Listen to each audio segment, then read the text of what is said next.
Just by something jumping around, you know. Why did you feel you had to change your name? It was a decision that stunned the world. The year was 1979, and Bob Dylan, the legendary Jewish songwriter, suddenly embraced Christianity, sending shockwaves through his fan base. Critics called him delusional. Fans felt betrayed. And for years, the real reason behind his drastic religious transformation remained a mystery. But now, the shocking truth has finally come to light. It wasn't a divine revelation or a deep spiritual calling. No, Dylan's conversion stemmed from one unforgettable night in an Arizona hotel room, an experience so profound it knocked him off his feet. What really happened that night? And why did he eventually return to Judaism after pouring his heart into 3 gospel albums? The answer will leave you speechless. Long before he became a musical icon, Bob Dylan was just a small-town boy with big dreams. Born Robert Allen Zimmerman on May 24, 1941, in Duluth, Minnesota, he grew up in the quiet, working-class town of Hibbing. His father, Abram Zimmerman, worked for Standard Oil until polio forced him to stop, leaving the family to start over in Hibbing, a place where life moved slowly, and everyone knew everyone. But for young Robert, there was an entire world beyond those small-town streets, one filled with music, passion, and possibility. He spent countless hours glued to the radio, mesmerized by the electrifying sounds of early rock and roll. Elvis Presley, Chuck Berry, and Little Richard weren't just artists to him. They were forces of nature. Little Richard's raw energy and explosive stage presence left an imprint on Dylan's soul, shaping the way he saw music. In fact, he was so captivated that he wrote in his high school yearbook that his dream was to join Little Richard's band. By his teenage years, he had already taught himself guitar and piano, forming bands and playing at school dances. One of his early groups, the Golden Chords, played rock covers, but even then, Dylan felt something was missing. Rock and roll was exciting, sure, but it didn't speak to the depths of the human experience. By the time he graduated high school in 1959, he had already adopted a new identity. Gone was Robert Zimmerman, the name on his birth certificate. He toyed with different stage names, briefly considering Robert Allen before finally settling on Bob Dylan. Around this time, his musical direction took a drastic turn. Rock and roll, with its catchy hooks and flashy performances, no longer satisfied him. The lyrics felt shallow, lacking the depth he craved. In later interviews, he would reflect on this shift, explaining, "The thing about rock and roll is that for me, it wasn't enough. The songs weren't serious, and they didn't reflect life in a realistic way." Dylan needed more. He needed music that meant something. That realization led him to folk music, a genre rich with storytelling, protest, and raw emotion. In 1959, he enrolled at the University of Minnesota, but college life couldn't hold him for long. Instead, he found himself drawn to the local coffee houses, where folk music thrived. It was here that he discovered Woody Guthrie, a folk legend whose songs painted vivid pictures of struggle and perseverance. Guthrie's influence on Dylan was immeasurable. This was music with a purpose, music that could change the world. Inspired, Dylan dropped out of college after just 1 year to pursue music full-time. With nothing but his guitar and an unshakable determination, Dylan arrived in New York City in January 1961. He wasn't just there to chase fame, he had a mission. He wanted to meet Woody Guthrie, who was battling Huntington's disease in a New Jersey hospital. Dylan made the pilgrimage, sitting by Guthrie's bedside, playing him songs, absorbing every lesson the folk legend had to offer. It was a moment that solidified Dylan's path.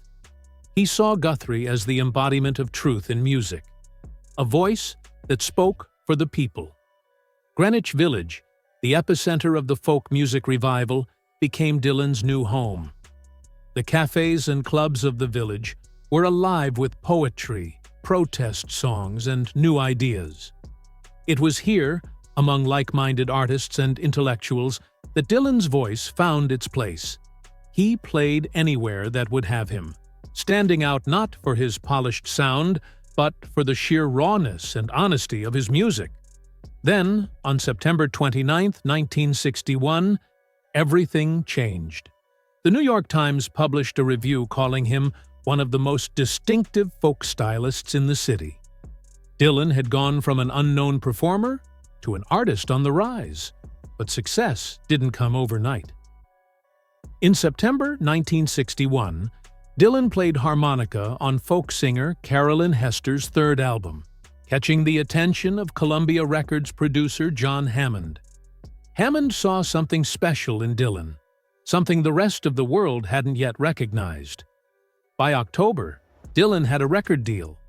His debut album, released in March 1962, was raw and unpolished. Consisting mostly of traditional folk songs, it barely sold 5,000 copies.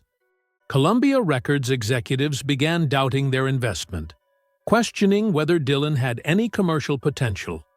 But Hammond refused to give up on him, believing in his potential even when others didn't. Then came the album that changed everything. On May 27, 1963, Dylan released the freewheelin' Bob Dylan, an album packed with original compositions that redefined folk music. Songs like Blowin' in the Wind and A Hard Rain's A-Gonna Fall weren't just songs, they were anthems. Blowin' in the Wind, inspired by the Negro spiritual No More Auction Block, posed simple yet profound questions about freedom and justice. When Peter, Paul, and Mary recorded it, their version skyrocketed to number 2 on the Billboard charts, selling over 1 million copies. Dylan, once a struggling folk singer, was now the voice of a generation. Critics hailed Freewheelin' as a masterpiece. Dylan was no longer just an artist. He was a movement.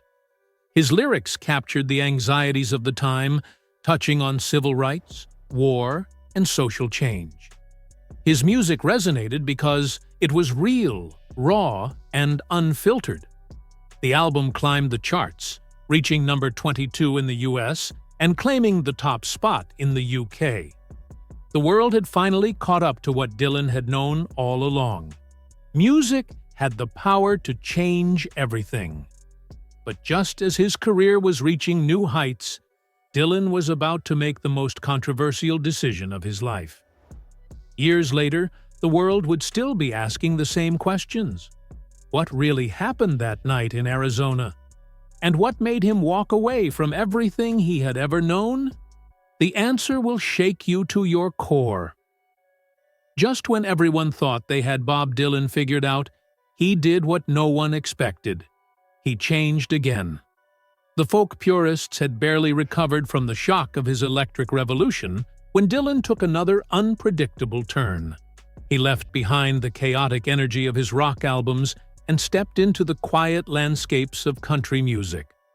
With John Wesley Harding in 1967, Dylan stripped everything down.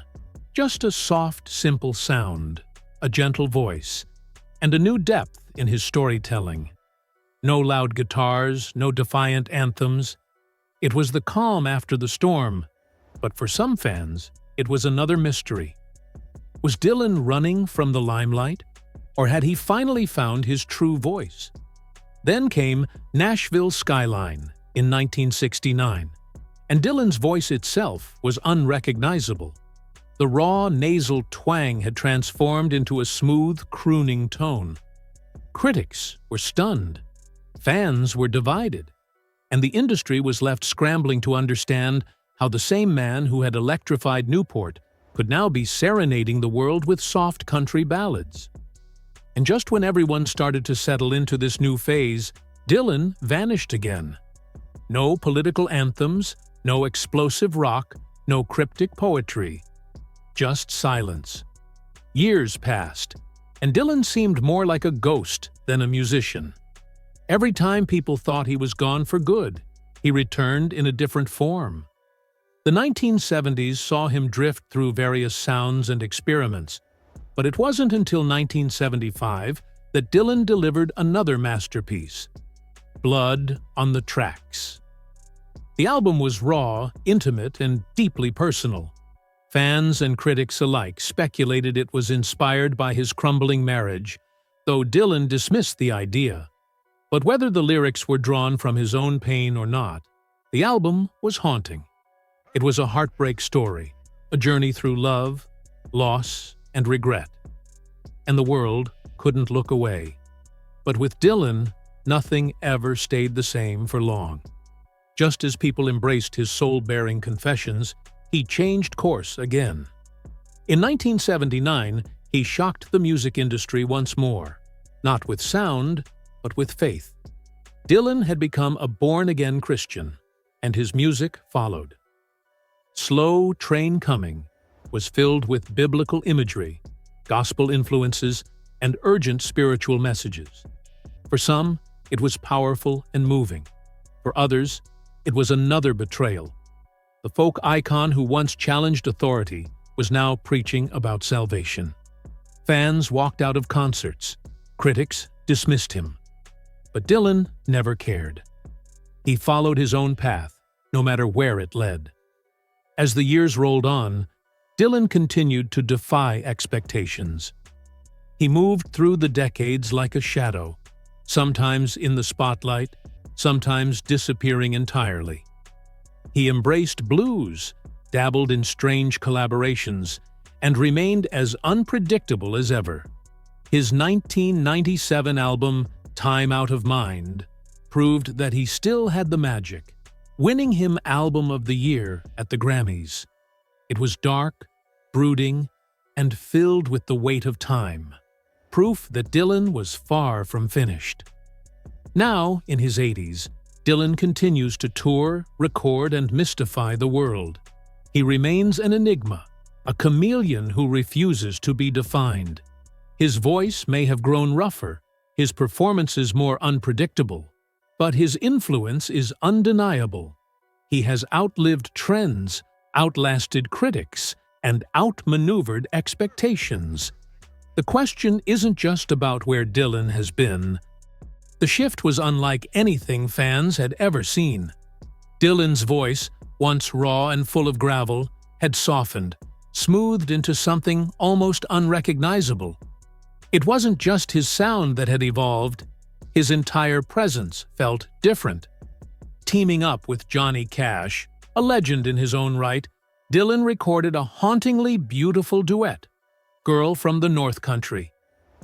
Cash had long been a champion of Dylan's work, and the two found a natural rhythm together.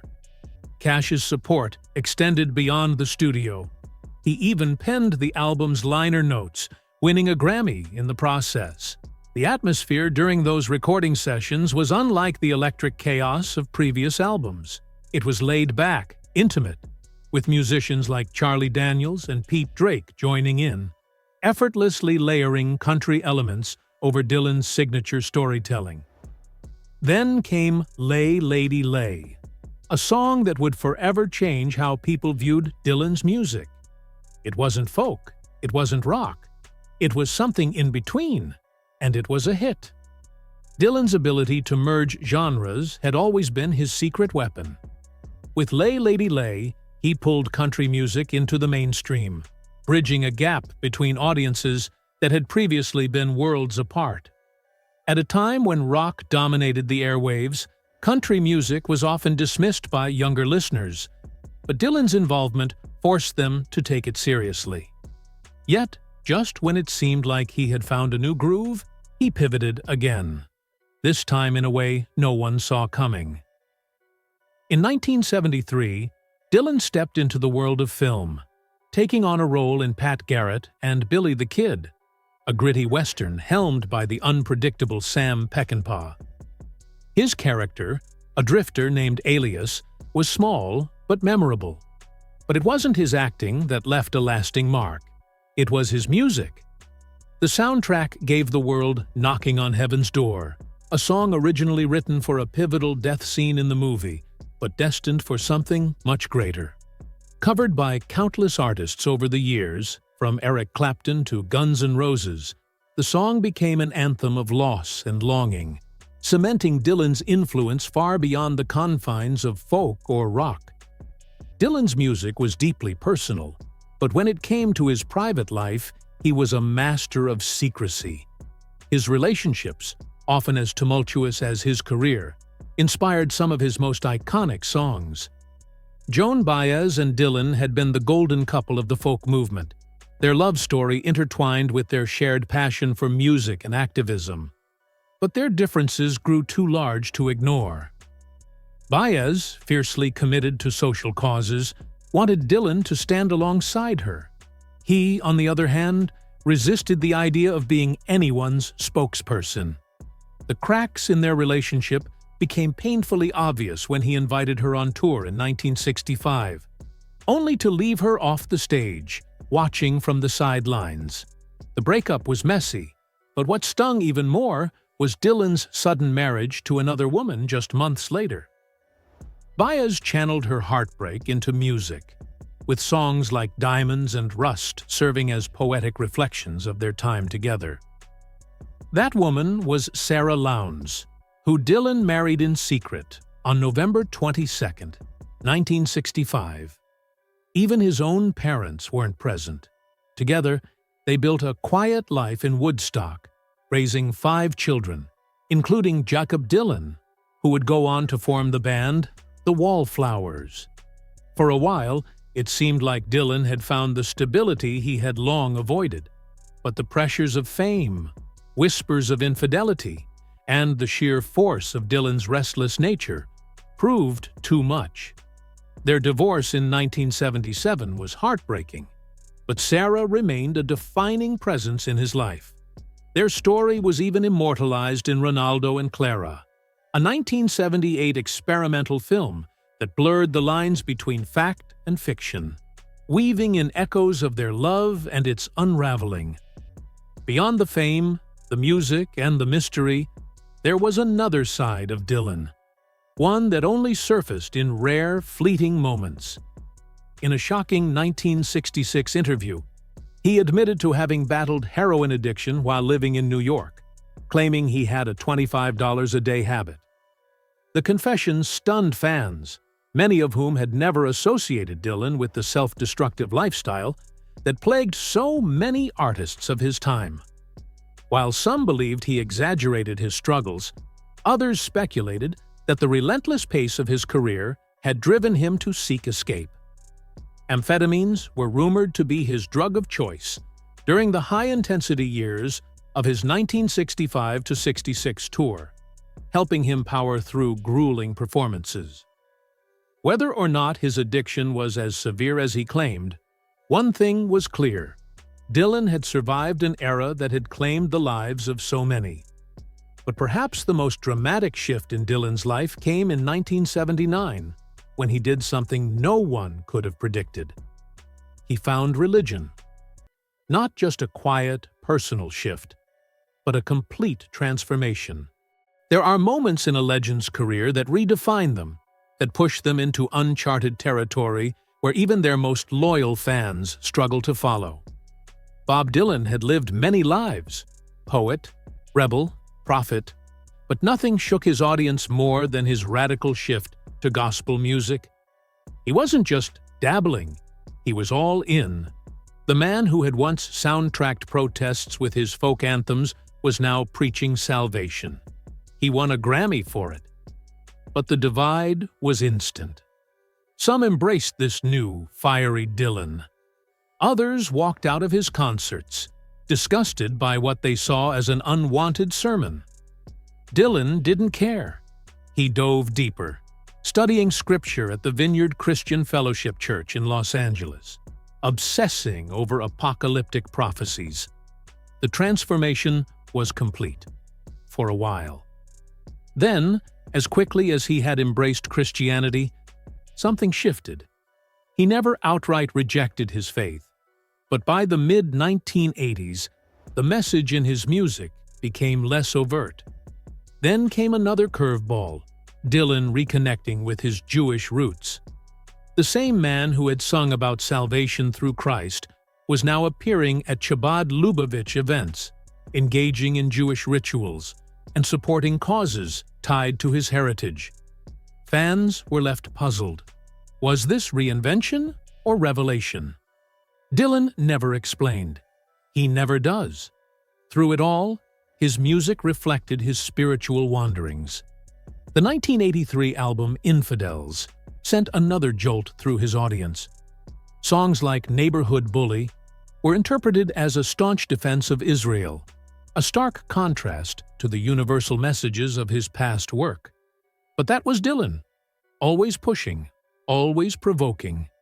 Yet controversy was nothing new for him. Long before his spiritual shifts, Dylan had stunned audiences in ways that left them gasping. December 13, 1963, just weeks after JFK's assassination, he stood in front of an elite crowd, accepting the Tom Paine Award for his contributions to civil rights. It should have been a moment of unity. Instead, he delivered a speech that sent shockwaves through the room. Drunk and defiant, he uttered the unthinkable. He saw something of himself in Lee Harvey Oswald. Gasps. Outrage. Booing. How could he? How could the man hailed as the voice of a generation say something so reckless? Dylan tried to clarify. He wasn't defending Oswald. He was questioning a society that breeds such violence. But it was too late. The backlash was swift. Newspapers condemned him. Fans turned their backs. It was one of the first times he found himself at the center of a storm. But it wouldn't be the last. Months later, he pulled another stunt that cemented his reputation as an artist unwilling to bow to authority. The Ed Sullivan Show, the biggest stage any musician could ask for, was ready to showcase him. Millions would be watching. But when CBS executives heard the song he planned to perform, Talkin' John Birch Paranoid Blues, they panicked. It was biting. It mocked right-wing extremism. It was dangerous. They told him to change the lyrics or pick another song. Dylan didn't even hesitate. He walked out. Just like that, he gave up a career-defining moment rather than compromise his message. These moments weren't just about defiance. They were about control. Dylan's refusal to be anything but his raw, unfiltered self. Decades later, in 2016, that same rebellious spirit was rewarded in a way no one saw coming. The Nobel Prize in Literature. A songwriter? Winning a Nobel? The world was stunned. The Swedish Academy honored him for creating new poetic expressions. Recognizing what his fans had always known, his lyrics weren't just music, they were literature. But in true Dylan fashion, he remained elusive. At first, he didn't even acknowledge the award. Days passed. Silence. Would he accept? Would he ignore it? Finally, he responded, calling it amazing, but offering little else. When the ceremony arrived, Dylan didn't show up. Instead, Patti Smith performed in his honor. It wasn't until months later, in a private meeting with just a handful of Academy members, that he finally accepted his medal and diploma. But despite all the accolades, despite a career that has spanned more than 6 decades, Dylan remains an enigma. He refuses to be defined by any single moment. One day he's embracing gospel. The next, he's reconnecting with Judaism. One moment, he's accepting a Nobel. The next, he's vanishing into the shadows. That's the paradox of Bob Dylan. He spent a lifetime running from expectations, reinventing himself over and over again. And yet, through it all, one thing remains true. He is, and always will be, one of the most fascinating figures in music history. And just when you think you understand him, he changes the rules again. What's next for Bob Dylan? Only he knows. And if history has taught us anything, it's that whatever it is, it will be nothing like we expect.